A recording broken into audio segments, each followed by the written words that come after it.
اعوذ باللہ من الشیطان الرجیم بسم اللہ الرحمن الرحیم اللہم صلی وسلم مبارک علی سیدنا محمد وعلی آل محمد۔ السلام علیکم جی۔ بڑے عرصے بعد آپ سے براہ راست میں بات کر پا رہا ہوں۔ پچھلے کچھ عرصے میں کچھ واقعات ایسے ہوئے، جیل اور یہ ساری چیزیں، جس کی وجہ سے بات میں نہیں کر سکا، تو انشاءاللہ بات کا سلسلہ چلتا رہے گا، سیاسی بات بھی کریں گے، لیکن آج ایک بہت ہی اہم مسئلہ جس کو دیکھ کے دل بڑا دکھتا ہے، اور ایز اے پاکستانی، چاہے آپ کسی بھی علاقے سے ہوں، کوئی بھی زبان بولتے ہوں اور کسی بھی مسلک سے آپ کا تعلق، اگر آپ پاکستانی ہیں اور تو آپ کا دل دکھے گا یہ نظارے دیکھ کے، چیزیں دیکھ کے جو ہو رہا ہے۔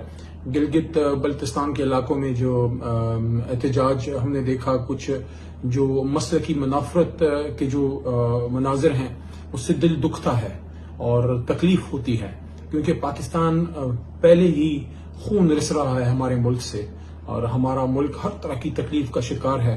اور کیا وہ نہیں ہے دنیا میں جو اس ملک میں نہیں ہوا، جو تکلیفیں ہم نے نہیں سہی، جو علاقے کی عصبیت کے نام پہ، لسانیت کے نام پہ، مسلک کے نام پہ جو کچھ اس ملک میں ہوا ہے، جو تکلیف سے ہم گزرے ہیں، جو دہشت گردی کی جنگ لڑی ہے ہم نے، جس میں ہمارے فوج کے جوان، ہمارے پولیس کے جوان، ہمارے عام جو ہے پاکستانی، ہمارے علماء کرام، ہمارے سیاستدان، کون سا وہ طبقہ ہے جو ملک کا جو شہید نہیں ہوا، جن کے جنازے گھروں میں نہیں آئے۔ ابھی ترسوں جو ہے جو شہادتیں ہوئی ہیں، 9 کے قریب شہید آئے ہیں بنو کے علاقے میں، اور خیبر میں ایک شہید پرسوں جو ہے وہ اس کی شہادت ہوئی پاک فوج کی۔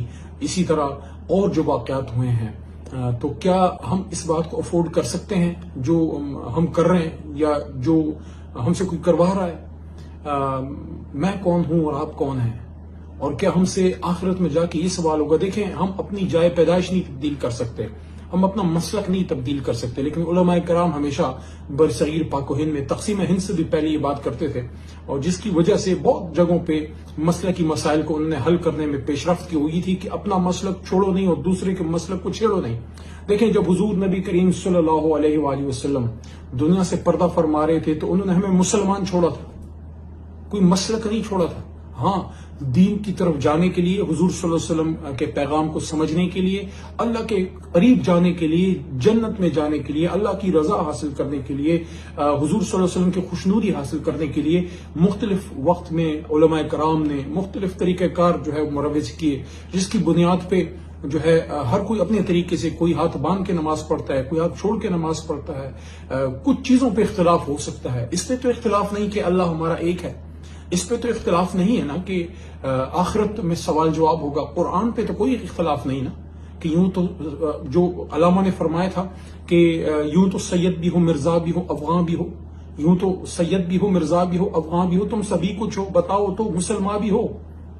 اور ایک جگہ یہ بھی فرمایا تھا کہ جو کہ محمد سے وفا تو نے تو ہم تیرے ہیں، یہ جہاں چیز ہے کیا، لوح قلم تیرے ہیں۔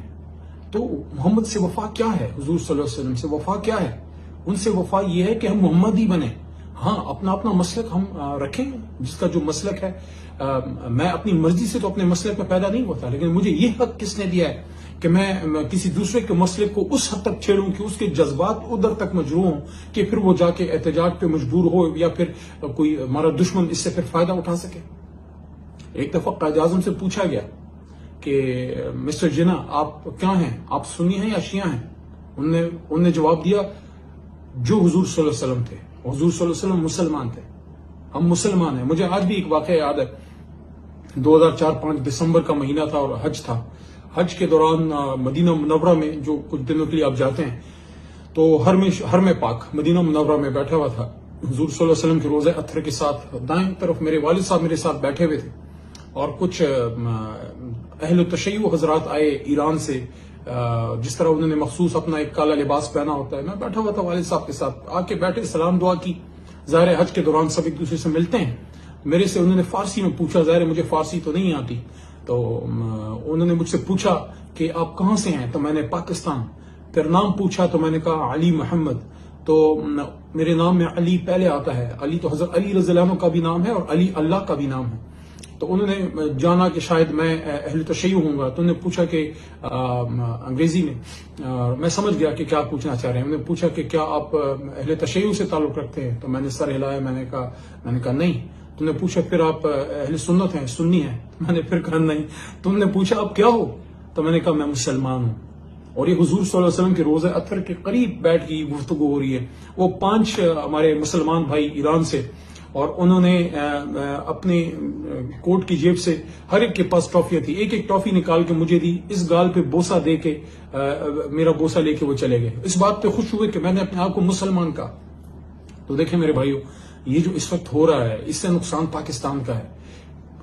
کچھ فاصلے پہ بارڈر پار ہمارا دشمن آنکھوں میں خون اور دل میں سازش لیے، اور ہمارا چالاک دشمن ہمیشہ ہمارے خلاف چالاکی کرتا رہا ہے. وہ اس طاق میں ہے کہ کب ہم اس لمحے تک پہنچے جہاں وہ آگے بڑھ کے پھر وہ سازش کر سکے جو اس نے کیا، جو اس نے ایسٹ پاکستان میں بھی کیا، جو اس نے ہمیشہ ہمارے خلاف کیا. جس طرح بلوچستان میں جو ہے دہشت گردی کروا رہا ہے، منافرت پھیلا رہا ہے، جس طرح ٹرائبل بیلٹ میں جو ہے نقصانات ہوئے ہیں، دہشت گردی ہوئی ہے. ہمارا دشمن تو آرام سے نہیں ہے، وہ تو چین سے نہیں ہے. ہم ہی بے چین ہیں کہ ہم آپس میں ایک دوسرے سے مشترک رہبان ہیں. دیکھیں اختلاف، حضور صلی اللہ علیہ وسلم نے فرمایا تھا کہ میرے دین میں فرمایا تھا، مفہوم یہ کہ میرے دین میں اختلاف جو ہے وہ باعث خیر ہے، لیکن وہ اختلاف جو علم کی بنیاد پہ ہو، جو نیک نیتی کی بنیاد پہ، اختلاف برائے اختلاف نہیں. تو میں کہنا چاہوں گا کہ حضور صلی اللہ علیہ وسلم نے جس طرح اپنے آخری خطبہ حجۃ الوداع میں فرمایا تھا کہ میں آج اپنی ڈیوٹی پوری کر کے جا رہا ہوں، اور کسی کالے کو گورے اور گورے کو کالے پہ کوئی جو ہے وہ فضیلت جو ہے وہ حاصل نہیں ہے، صرف اور صرف تقویٰ. اور یہ بھی فرمایا تھا کہ میں تم میں اپنی کتاب، اللہ کی کتاب اور اپنی سنت جو ہے وہ چھوڑ کے جا رہا ہوں، قرآن و سنت چھوڑ کے جا رہا ہوں. تو وہ جو علامہ نے فرمایا تھا کہ وہ زمانے میں معزز تھے مسلمان ہو کر، اور تم خوار ہوئے تارک کے قرآن ہو کر.